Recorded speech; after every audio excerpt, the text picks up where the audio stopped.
புரட்சித் தலைவர் மக்கள் திலகம் எம்ஜிஆர் புது புது உடைகளில் மக்கள் மனங்களில் தோன்றுவார். இந்த வீடியோவில் வரும் அவருடைய உடைகளுக்கு அழகாக இருந்தால், உங்களுக்கு அழகாக இருந்தால், பிடித்திருந்தால் லைக் பண்ணுங்க. நண்பர்களே, மக்களே, தாய்மார்களே, எனக்கு ஏதோ அவர் மேலே ஒரு பற்று, அதனால் இதெல்லாம் என்னால் கொண்டு வந்து இதெல்லாம் ஒரு வீடியோவாக சின்னதாக போட்டுனுக்கிறேன். 3 நிமிஷம் வீடியோ தான்.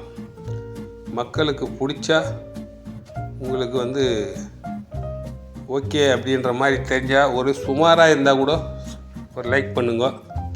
நல்லா இருந்தால் லைக் பண்ணுங்க, சப்ஸ்கிரைப் பண்ணுங்க.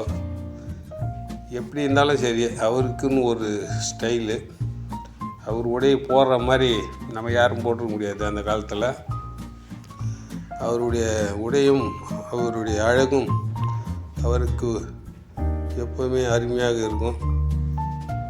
கலைத்தாய், கலைமகன், கலைத்தாயின் முதல் மகன், புரட்சித் தலைவர், பொன்மலச் செம்மல், மக்கள் திலகம், எல்லோரும் அன்பாக கூப்பிடும் வாத்தியாரே, தலைவா, அன்பான ஒரு அவருக்கு பெயர்தான் பொன்மனச் செம்மல்.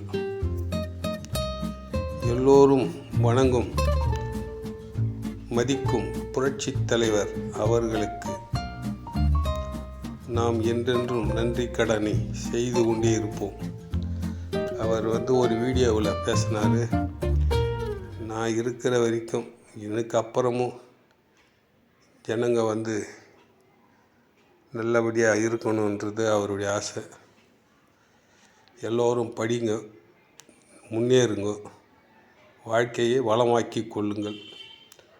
புரட்சித் தலைவர் எப்பொழுதுமே அதை பேசிக்கொண்டு தான் இருப்பார். பிள்ளைகளை நல்லா படிக்க வைங்கன்னு சொல்லுவார். பிள்ளைகளுக்கு நல்ல ஒழுக்கத்தை கற்றுக் கொடுங்க என்று சொல்வார். பிள்ளைகளை எப்படி வளர்க்க வேண்டும் என்று எல்லோரிடத்திலும் சொல்லிக்கொண்டே இருப்பார். அப்போ தான் பிள்ளைகள் பின்னால் அவங்க ஒரு நல்ல ஒரு நாட்டை ஆளக்கூடிய ஒரு பிள்ளைகளாக இருக்கும். எல்லோரும் இந்நாட்டு மன்னர் என்று சொன்ன வாத்தியார் தான். அவருக்காக நாம் நன்றி செலுத்துவோம்.